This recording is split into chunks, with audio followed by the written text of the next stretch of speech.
Welcome trainers to the ultimate guide for Greninja in Pokemon Unite. Today you're going to learn everything you need to dominate your next match in the arena.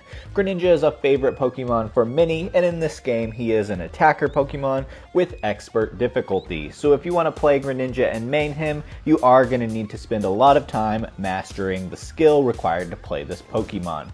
For this build, we are going to focus on his ability to attack, as well as additionally being a very good scorer. I think Greninja's greatest asset in this game that sets him apart from other attackers is his movement and his mobility around the arena. Now before we jump into the battle, let's take a look at the items we're going to want to take in.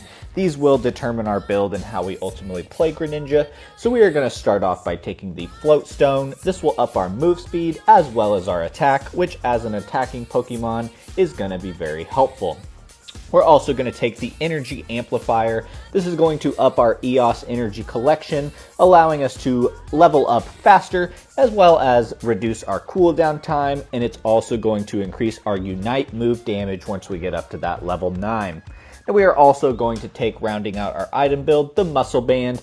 This is just a classic easy. It's going to up our attack and our attack speed as well. Now, one thing to note in this game is that basic attacks are considered physical and any ability with a cooldown is considered special. So there is no typing in this game, and if you want to learn more things like this, be sure to hit that subscribe button. We're also going to take into our in-game item the X attack. This makes a lot of sense for an attacking Pokemon, and it's just going to temporarily adduce both our physical and special attack in the arena. Now, once we jump in and start playing the game, we are going to go top lane. The reason we choose top lane as an attacker is to get that Rotom. So it's best if you can go with the support and take on that top lane. Now let's take a look at our passive just so we're aware of what it does so we can know what we're working with. And we have Torrent, which is increased move speed and attack damage when below 50% HP. Another thing to note with Greninja is that he has a boosted attack, so every third basic attack we do, it's going to deal a little bit more damage. So those are some things that we're not going to necessarily influence too much, but it's good to know those. Now in the early game, as always, we really want to focus on farm, and especially as a Pokemon that needs to evolve, we're going to want to be really cautious in the first couple levels. So be sure to hit your farm, watch out for enemies, and don't engage too often.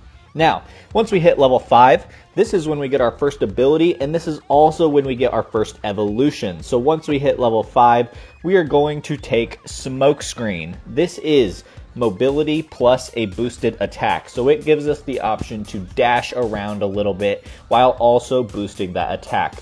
So it has some good flexibility for us. We can engage in fights that we want to get into while boosting our attack, or it can also be simply used to get away. Now once we reach level 5, we are a little bit safer and can deal a lot more damage, and this is when we want to start looking for opportunities to score. As I said, with that Energy Amplifier, we're going to have more EOS energy collected, and so we want to be looking to dunk early and often once we hit level 5. Now at level 7, Greninja is a nice Pokemon because every time you're upgrading these attacks, he's always evolving. So at level 7, you are already evolved into a fully fledged Greninja, and at the same time, you get Water Shuriken. So this is even more mobility as well as some HP regen on this attack. Water Shuriken, it is what it sounds like. You're going to throw some shurikens of water. And what this is doing is while you're using this move, you gain ability, and each time you deal damage with it, you're going to have some HP regen.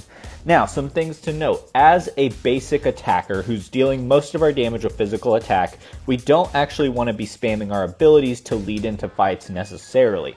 What I recommend at this point is leading into fights with Smokescreen, but leaving up Water Shuriken as a way to get a little more mobility to get out of fights or to regain HP.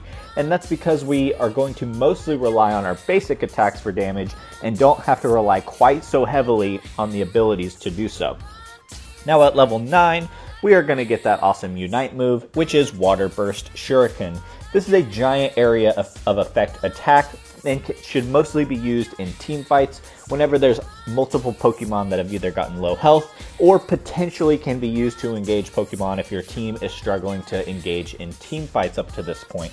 So now, some things about Greninja and how you should play overall once we understand the overall game plan. Greninja, as I said, is probably his greatest asset would be movement. So while he can be in the top lane, and that would be my recommendation, he also could go in the middle, which is also sometimes called the jungle, just because he does have very nice speed and very good 2 movement abilities if you're going with this build. So don't be afraid to roam a good amount as long as you're able to keep up with farm. You can go down to mid, you can try to get over to the other team's buffs, and if you can go and snag the 2 buffs from the enemy team, you're really going to be ready to dominate. But once again, if you're not sure what any of that means, if it's getting a little too technical, consider hitting that subscribe button. I'll be talking about the different buffs, the different things you can get, where to lane, when to lane, all sorts of things. So please consider hitting that subscribe button. Now, as I said, in the end game, you've got all your abilities, you've got your water shurikens. What you want to do, this is a ranged basic attacker. I don't think I've mentioned that up to this point yet, but you want to keep your range. You want to steal farm from enemies as much as you can, look to move around a lot, and assassinate people who might have overextended from someone else on your team, and you can pick up those easy kills. Now, Greninja is obviously a very cool Pokemon. He takes a lot of skill to play, but I hope this guide has equipped you to do really well in your next match, and I hope the next time you jump in, it's the best game you've had yet. Thanks for joining us today. Have a good one.